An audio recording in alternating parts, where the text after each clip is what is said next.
2 tahun terhenti akibat pandemi, acara pameran industri gaya hidup Islami terbesar di Indonesia kembali digelar di Convention Exhibition BSD Tangerang, Banten. Acara ini diharapkan mampu membangkitkan ekonomi umat.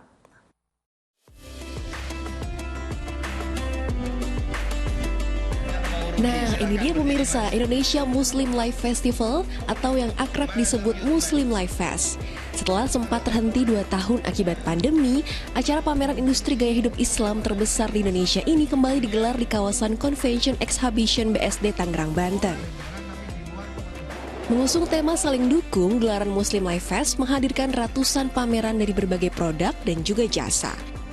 Mulai dari busana muslim, beragam buku-buku Islami, informasi pendidikan Islam, arena bermain edukasi anak, serba-serbi kuliner halal, hingga talk show atau sharing dari orang-orang inspiratif. Banyaknya UMKM lokal masyarakat muslim menjadikan pameran ini sebagai wadah bagi seluruh umat muslim di Indonesia untuk saling bermuamalah. Kita sebenarnya akan menggerakkan roda ekonomi satu ya setelah pandemi.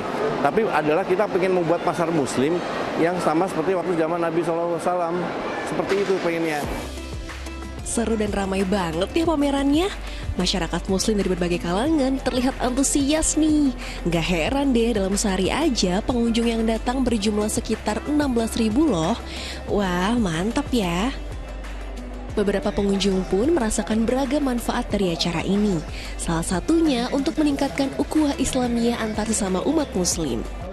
Masya Allah, tabarakallah, saya rasa sangat bermanfaat ya, dan nggak mungkin keluar dari sini nggak ada suatu hal yang tidak dibawa.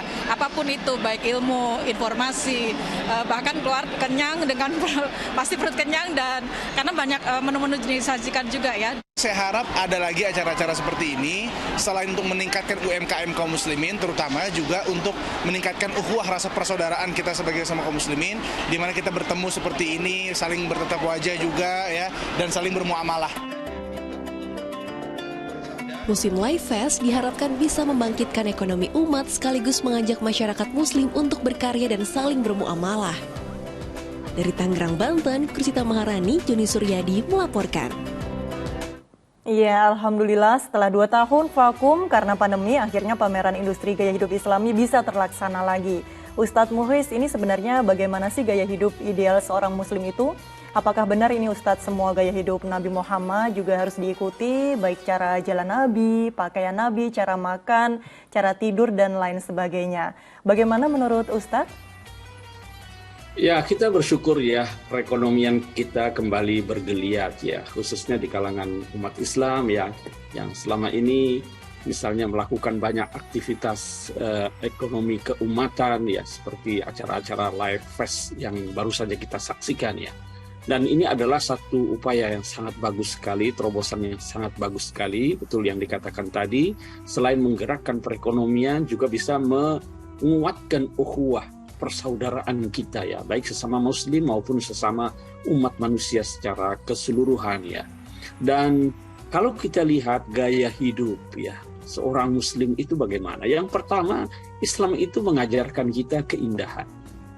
Keindahan baik dari segi cara berpakaian ya. Itu kan dianjurkan kalau kita masuk masjid itu pakaikanlah yang terindah, yang bagus-bagus ya.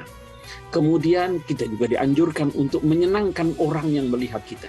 Maka pakaian kita, penampilan kita harus rapi. Ya. Kemudian terkait dengan pola konsumsinya, tentu saja Islam mengajarkan kepada kita untuk hidup sederhana ya, tidak berlebihan. Itu intinya. Baik dalam berpakaian, berpenampilan, mengkonsumsi makanan, minuman, dan lain sebagainya, kata kuncinya adalah kesederhanaan. Sedang saja, tidak berlebihan, tidak boleh berlebihan. Walladzina idza anfaqu lam yusrifu wa lam yaqturu.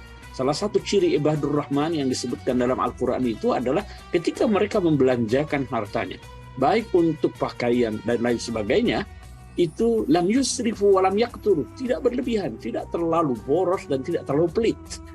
Ya. Itu salah satu ajaran dari Al-Quran. Dan kalau kita lihat dalam kehidupan Rasulullah kan begitu. Beliau sangat sederhana ya. Dalam kehidupan rumah tangganya, makanan yang dikonsumsinya, kemudian pakaiannya sangat sederhana, tetapi juga sangat penuh dengan keindahan, rapi, ya. Dan ini yang harus kita teladani. Dan kalau sekarang ini ada tren kita semua selalu ingin mencontoh kehidupan Rasulullah Sallallahu Alaihi Wasallam, itu sangat bagus sekali. Jadi kita memang diperintahkan oleh Al-Quran untuk ittiba', mengikuti cara hidup, gaya hidup Rasulullah Sallallahu Alaihi Wasallam. Walaupun tentu saja gaya hidup Rasulullah itu tidak sepenuhnya kalau sekarang ini ya cocok diterapkan di banyak tempat ya. Tetapi sekali lagi perlu ada kontekstualisasi. Kita tidak bisa amalkan secara tekstual ya, karena beda budayanya. Tetapi nilai-nilainya kan sama. Nilai kesederhanaan ya. Yang pertama, niat ittiba itu saja itu sudah berpahala. Yang kedua, dalam mengimplementasikannya tentu kita harus melihat konteksnya. Seperti cara Nabi kalau berjalan, ya itu bisa kita ikuti. Cara Nabi ketika sedang berbicara, kalau Nabi dalam cara makannya misalnya, kalau dulu itu misalnya dengan tangan, itu kan harus kita lihat kondisinya juga ya, di mana kita berada. Jadi harus ada kontekstualisasi juga dalam mencontoh dan meladani Rasulullah Sallallahu Alaihi Wasallam. Masya Allah, luar biasa sekali. Nah Ustadz, ini ada juga salah satu tujuan acara ini kan adalah untuk membangkitkan ekonomi umat. Namun Ustadz, kemudian bagaimana dengan pandangan sebagian orang yang mungkin mereka itu tidak mau kaya karena mengatakan kalau orang kaya nanti dihisapnya lama. Nah ini bagaimana menjawab pertanyaan ini Ustadz? Oh, tidak benar. Justru Islam itu mengajarkan kita untuk menjadi orang kaya. Ya, orang kaya. Kaya dalam arti apa? Dalam arti banyak zakatnya. Ya, banyak zakatnya. Kaya dalam arti bisa membantu orang lain, bisa memberikan pinjaman kepada orang lain, bisa memberi makan orang-orang miskin dan lain sebagainya. Kita harus memiliki jiwa yang semacam itu ya. Tetapi yang tidak boleh itu bukan tidak boleh kaya. Memang ada beberapa peringatan ya, terutama dari kalangan sufi yang mengingatkan kita ya, jangan sampai karena harta itu gampang sekali membuat kita terlena. Ya, membuat kita terlena. Adalah membuat kita sombong seperti yang dialami oleh Qarun misalnya. Gampang sekali melalaikan kita dari zikir Allah. Itu memang para ulama sufi sering mengingatkan. Tetapi sesungguhnya yang tidak boleh itu bukan menjadi kaya atau punya harta, bukan. Tetapi yang tidak boleh itu adalah ketika harta yang kita miliki itu sampai mengendalikan hati dan kalbu kita ini. Jadi harta itu cukup di tangan saja, dalam genggaman tangan kita. Jangan sampai dibawa ke dalam hati. So, kalau dibawa dalam hati itulah yang akan melalaikan kita dari zikir, itulah yang akan melalaikan kita dari ketaatan kepada Allah Subhanahu wa taala. Jadikanlah harta itu cukup dalam genggamanmu, jangan sampai dia mengendalikan hatimu. Itu yang disebut dengan zuhud begitu. Zuhud dalam ajaran tasawuf itu bukan berarti nggak boleh kaya. Tapi jangan sampai hati kita itu dikendalikan oleh harta. Diperbudak oleh harta yang kita miliki. Masya Allah, dengan kaya kita bisa memberi banyak orang, memberi lebih kepada orang-orang mungkin yang tidak mampu. Dan juga yang perlu diingat adalah jangan sampai lupa diri, kemudian bagaimana cara mendapatkan harta tersebut.